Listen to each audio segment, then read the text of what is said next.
হাসি মুখে পরাবো তোমায় হাজার ফুলের মালা। সকলে বলেন ইয়া রাসূলুল্লাহ ইয়া হাবিবাল্লাহ ইয়া রাসূলুল্লাহ ইয়া হাবিবাল্লাহ। গোলাপ নীলাম গাঁদা নীলাম নীলাম রজনীগন্ধা, মনের সুখে মালা গেঁথেছি সকাল থেকে সন্ধ্যা। একবার যদি দাও দেখা ও গো মদিনাওয়ালা,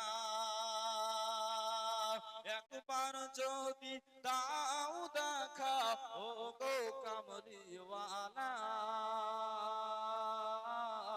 হাসি মুখে পরাবো তোমায় হাজার ফুলের মালা। ইয়া রাসূলুল্লাহ ইয়া হাবিবাল্লাহ ইয়া রাসূলুল্লাহ ইয়া হাবিবাল্লাহ। বলুন সুবহানাল্লাহ। আপনারা লাল ফুল দেখেছেন? লাল ফুল দেখেছেন গো? যে লাল ফুল আপনার গোলাপের লাল ফুল, লাল ফুল যে আপনার লাল লাল রং হয়েছে, সম্মানিত হয়েছে, তো কেমন করে হয়েছে এটা আমাদের জানা আছে? জানা নাই। বেরাদার, কবি কি বলছেন? লাল ফুলকে প্রশ্ন করি রংটি কোথায় পেলে, লাল ফুলকে প্রশ্ন করি রংটি কোথায় পেলে, উহুদের ময়দানে নবীর রক্তের কথা বলে। বলুন সুবহানাল্লাহ। লাল ফুলকে প্রশ্ন করি রংটি কোথায় পেলে, উহুদের ময়দানে নবীর রক্তের কথা বলে। সেই রক্ত থেকে লাল ফুলকে বাগান থেকে তুলে গাঁথলাম মালা, মনের সুখে পরাবো তোমায় লাল ফুলের মালা। বলুন ইয়া রাসূলুল্লাহ ইয়া হাবিবাল্লাহ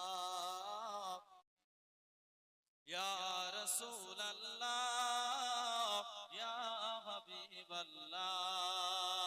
সাদা ফুলকে প্রশ্ন করি রংটি কোথায় পেলে, সাদা ফুলকে প্রশ্ন করি রংটি কোথায় পেলে, আরে নূর নবীজির দাঁত মুবারক সাদা ছিল বলে। বলুন সুবহানাল্লাহ।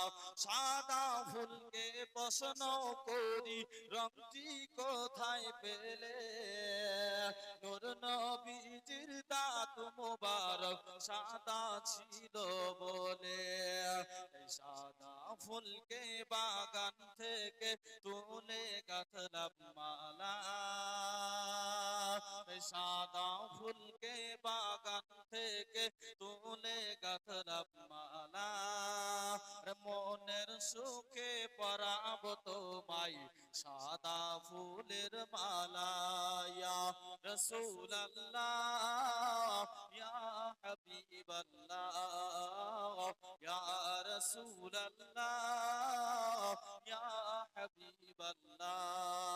গোলাপ নীলাম গাঁদা নীলাম নীলাম রজনীগন্ধা, মনের সুখে পরাবো তোমায় হাজার ফুলের মালা।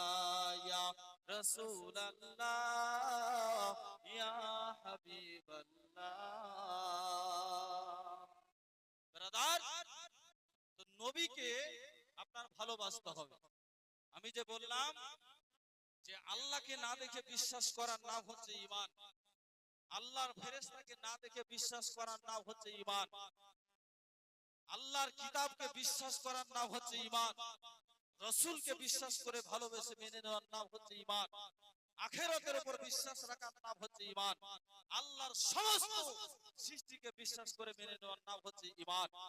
আর সবাইকে একদিন মৃত্যু মৃত্যুবরণ করা লাগবে কি লাগবে না? লাগবে কি লাগবে না? মৃত্যুবরণ করা লাগবে। কোরআন পাকে আল্লাহ পাক তিনটে জায়গায় আল্লাহ পাক বলেছেন কুল্লু নাফসিন যায়কাতুল মাউত, প্রত্যেকটা নফসকে একদিন মৃত্যুর স্বাদ গ্রহণ করতে হবে বেরাদার। কিন্তু আল্লাহ পাক বলছেন যে মরার পরে আপনাকে যখন কবরে রাখা হবে, কবর থেকে হাসরের ময়দানে তুলে আবার বিচার করা হবে, এটাকে বিশ্বাস করে মেনে নেওয়ার নামই হচ্ছে আপনার ঈমান। বলুন সুবহানাল্লাহ। তো ঈমান যদি আপনার ঠিক থাকে তো আপনার সব ঠিক থাকবে। ঈমান যদি না থাকে তো আমল ঠিক নাই বেরাদার। আমল যদি ঠিক করতে হয় তাহলে আপনাকে ঈমানটাকে ঠিক করতে হবে। তো ইনশাআল্লাহ চেষ্টা করব ঈমানটাকে আগে মজবুত করব, তারপরে নামাজ পড়ব। ঈমানটাকে মজবুত করব, রোজা রাখবো। ঈমানটাকে মজবুত করব, আমরা হজ করব। ঈমানটাকে মজবুত করব, সমস্ত আমল ইবাদত করে আল্লাহকে রাজি ও খুশি করব ইনশাআল্লাহ। মানে হাত তোলেন সবাই ইনশাআল্লাহ। ঈমানটাকে মজবুত করব ইনশাআল্লাহ।